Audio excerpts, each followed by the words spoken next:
Jeg husker stadig den weekenden i uge 10. Vi har fået at vide fredag, lige inden vi tog på weekend, at der var luseepidemi.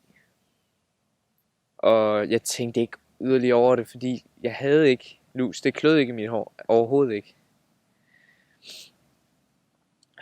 Men så senere, da vi sad ned på værelset og hyggede, så banker det på døren, og det er som aftenen, de banker på døren. Og så står weekendlærerne der.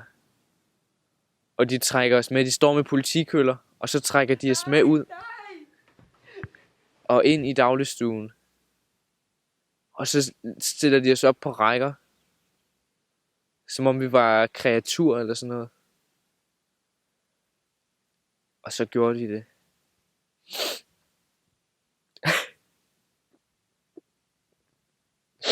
Undskyld.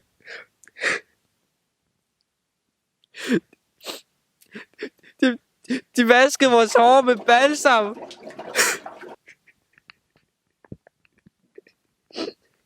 Og de kæmpede os med de der lusekamper, det gør pisse ondt.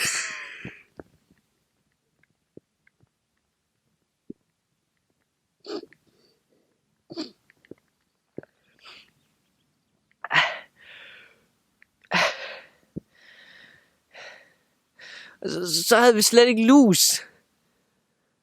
Og det var bare alt det besvær, vi gik igennem for ingen verdens nytte.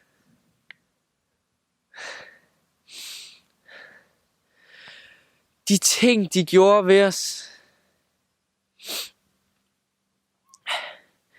dem glemmer jeg aldrig. Og de vil for altid være i min hukommelse. I ville kunne forstå det, hvis I var der, men I var der ikke. Det er første gang siden hændelsen, at jeg har fortalt nogle andre om mine oplevelser. Og jeg ønsker så sandelig ikke, at der er andre, der skal udsættes for det. Det er nok nu, jeg kan ikke mere.